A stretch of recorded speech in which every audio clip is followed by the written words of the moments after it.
mundo del automóvil, donde la tradición pesa más que los caballos de fuerza y los nombres son tan sagrados como las cifras, pocos se atreven a desafiar el orden establecido. Ferrari, desde Maranello, ha dominado durante décadas el imaginario colectivo del coche perfecto, veloz, bello, con alma de competición y un linaje que se remonta a los años más románticos de la velocidad. Para muchos, Ferrari no es solo una marca, es una religión. Por eso, cuando un desconocido sueco de poco más de 20 años, sin escudería, sin apellidos ilustres y con apenas un puñado de empleados, dijo en voz alta que iba a construir el coche más rápido del mundo, el mundo se rió, y no sin razón, porque lo que Christian von Koenigsegg propuso a finales de los años 90 no solo parecía una locura, parecía directamente un insulto a la lógica. Christian no venía del mundo de las carreras. No tenía una herencia automovilística. Su formación era mixta: negocios, ingeniería, diseño. Pero desde niño se había obsesionado con una idea que rondaba su cabeza una y otra vez. ¿Y si alguien construyera un coche desde cero, sin limitaciones, sin excusas, sin compromisos con el pasado? Un coche capaz de competir con los Ferrari, los McLaren y los Lamborghini, no por herencia, sino por pura ingeniería. No quería mejorar lo existente, quería reinventarlo. Esa obsesión se convirtió en visión. Y esa visión en plan. Así nació Koenigsegg.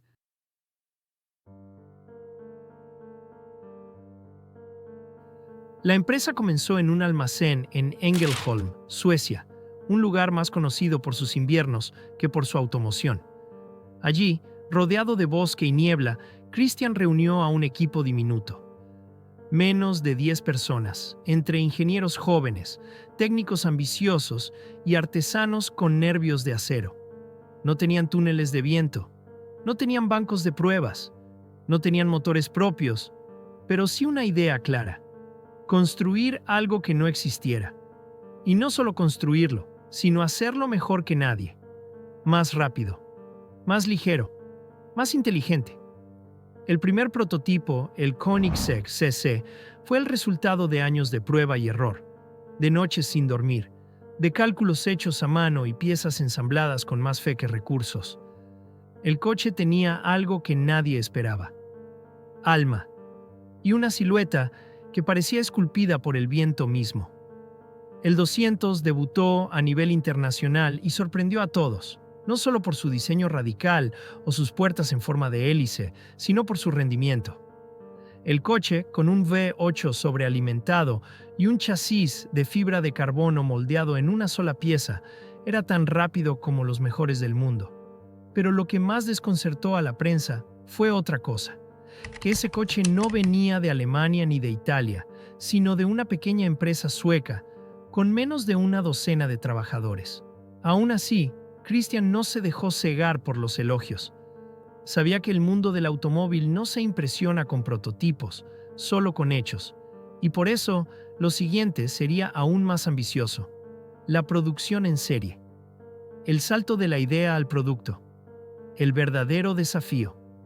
Con el lanzamiento del Koenigsegg CC8S, su primer modelo homologado para carretera, Christian demostró que lo suyo no era un experimento pasajero. El coche rompió récords. Fue reconocido por el Guinness como el más potente del mundo en producción. Superó los 390 km por hora. Y lo más humillante para los gigantes, como Ferrari, fue que todo eso se había logrado sin los millones de un grupo empresarial. Sin historia, sin herencias, sin nombre. Solo con determinación. Y con 10 personas decididas a cambiar el mundo del automóvil desde un país donde, hasta entonces, nadie lo había imaginado posible. Tras el lanzamiento del Koenigsegg CC8S, las cosas dejaron de parecer una simple curiosidad para la prensa especializada.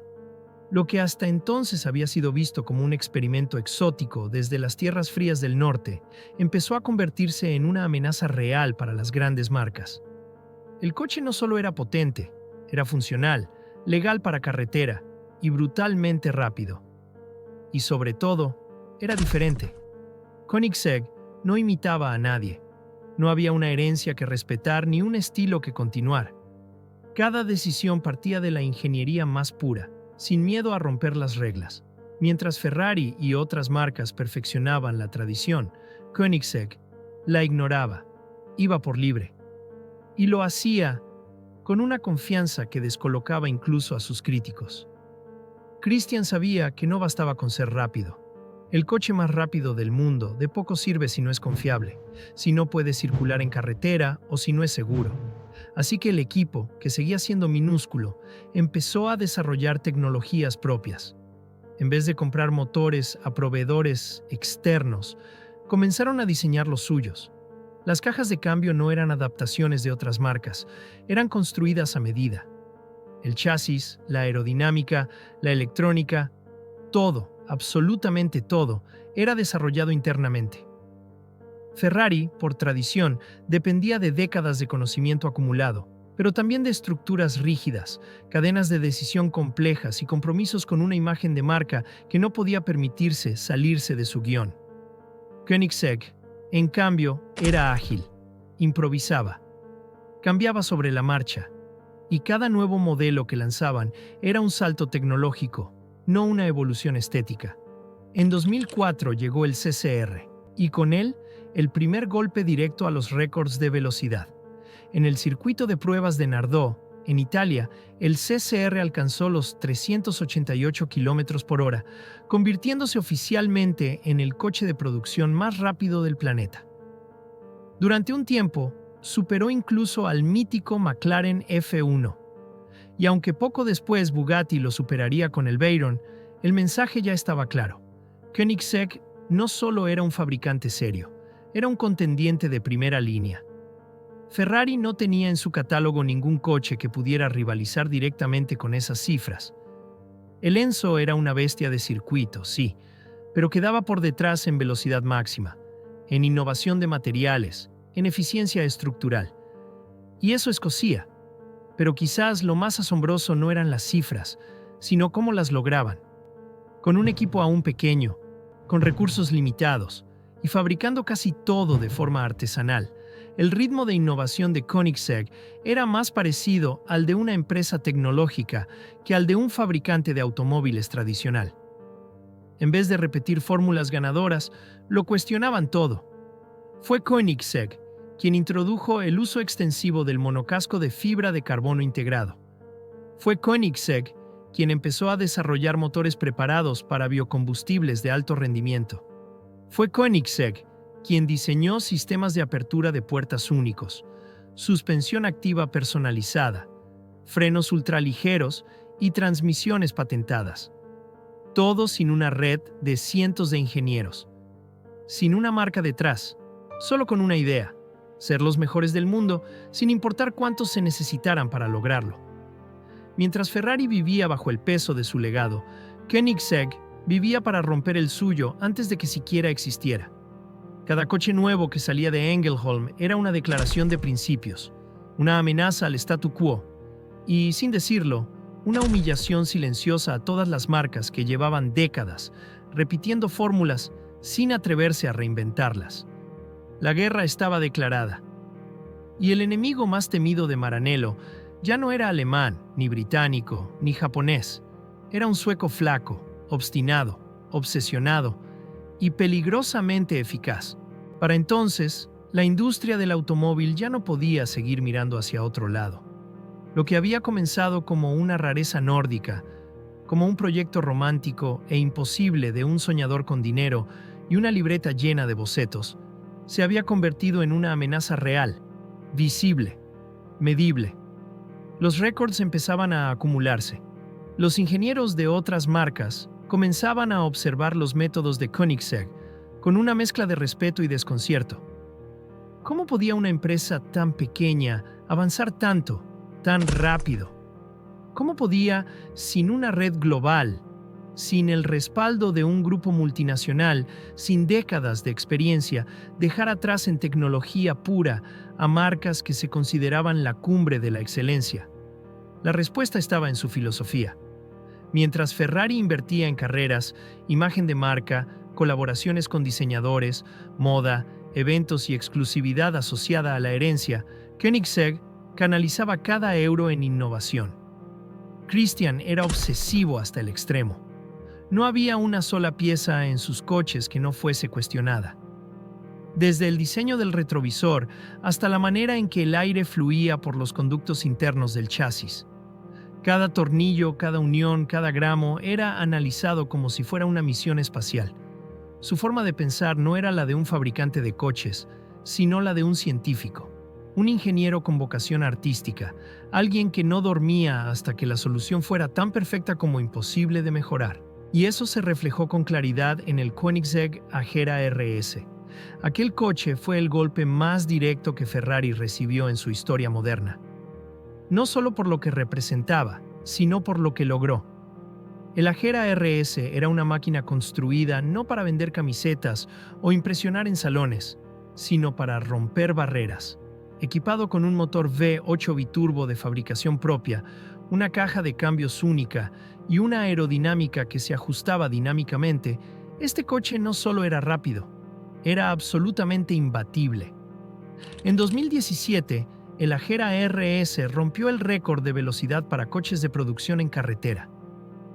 447 km por hora en una carretera pública de Nevada, sin asistencia de una gran infraestructura, sin pilotos de Fórmula 1, sin efectos especiales, solo un equipo reducido, liderado por un hombre que había empezado con 10 empleados en un galpón.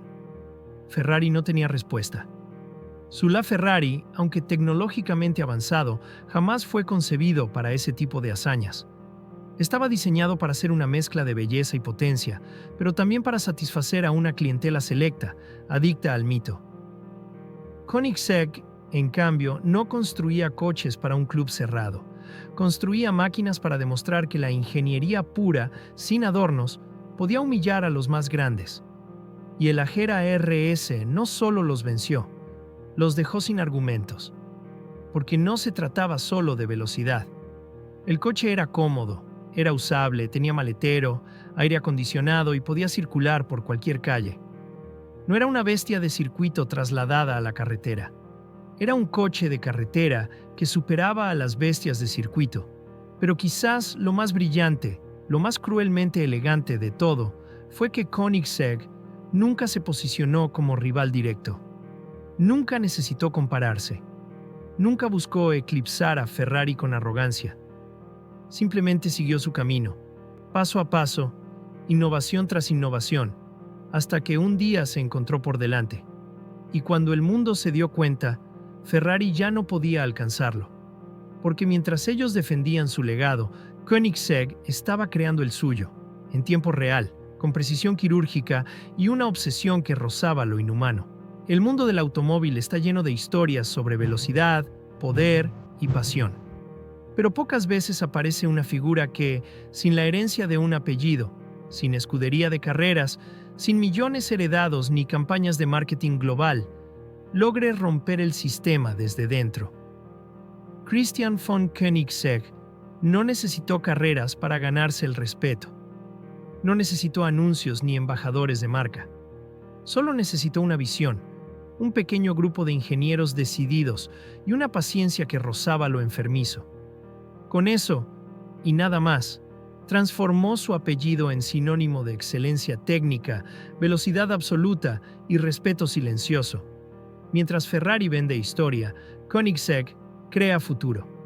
Sus coches no son máquinas del pasado glorificado, sino plataformas de innovación constante. Desde la Light Speed Transmission, una caja de cambios sin ruedas dentadas, sin embrague, sin retardo, hasta su motor Gemera de 3 cilindros con 600 caballos, sin asistencia eléctrica, Koenigsegg ha demostrado que lo imposible no es una barrera, sino una motivación.